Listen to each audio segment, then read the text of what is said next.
Bagaimana agar semangat menghafal atau belajar tetap terjaga? Ya, jaga.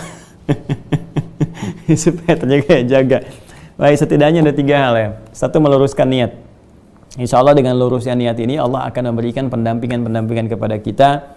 Ya, berupa juga ada Allah kirimkan kekuatan pada diri kita, Allah kirimkan misalnya motivasi-motivasi terbaik, termasuk juga Allah jadikan pengiring malaikat-malaikat kan di sekitaran kita yang ditugaskan untuk menjaga konsistensi kita. Yang penting niat, lurus dulu, niat benarkan gitu kan.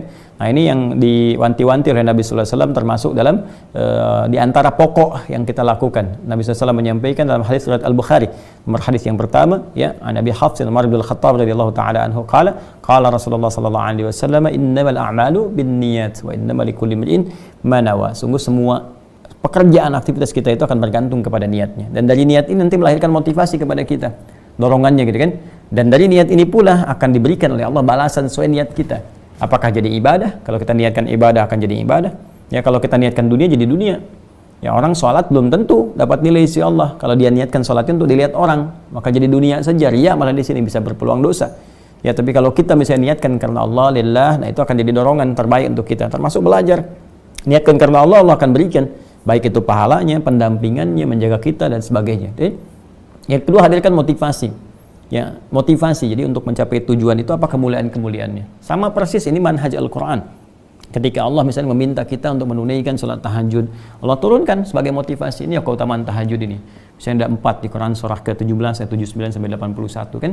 Tahajud itu bisa menjadikan bimbingan Allah hadir dalam hidup kita, mengawali pekerjaan. Tahajud memberikan bimbingan supaya keluar dari kesulitan. Tahajud mendatangkan pertolongan Allah Subhanahu wa taala gitu kan, dan turunan-turunan lainnya. Ya, kemudian ketika kita akan tahajud, tuliskan ya, misalnya di dinding ya, tempat kita misalnya tidur, di sampingnya ada dinding, kita bikin tulisan, tuliskan, hey, kalau kamu tahajud dapat ini, dapat ini, dapat ini. Ketika miring ke kanan, kita melihat itu jadi motivasi untuk kita. Ya, Anda motivasi ingin menghafal Quran, apa tujuannya? Maka datangkan misalnya di situ, ini kemuliaan penghafal Quran ini, kecerdasan akan ditingkatkan oleh Allah, kemuliaan akan dijaga, di akhirat kita bisa memberikan mahkota pada kedua orang tua. Ini begitu dituliskan, itu memberikan semangat lebih.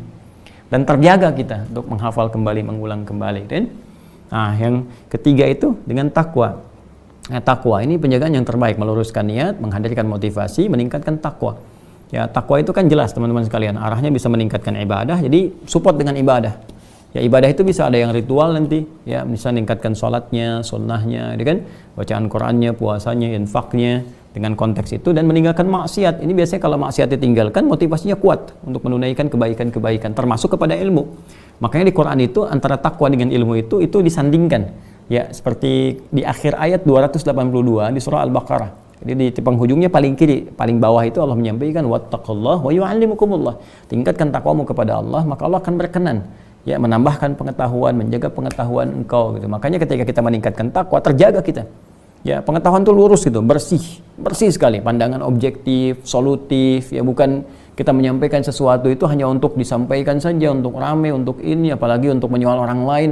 Ya, dan na'udzubillah kalau kita belajar, ternyata ilmu yang kita dapatkan itu di pembelajaran hanya digunakan untuk mencela orang lain, atau menyoal orang lain, atau merasa paling benar gitu kan, maka di situ ada yang salah prosesnya.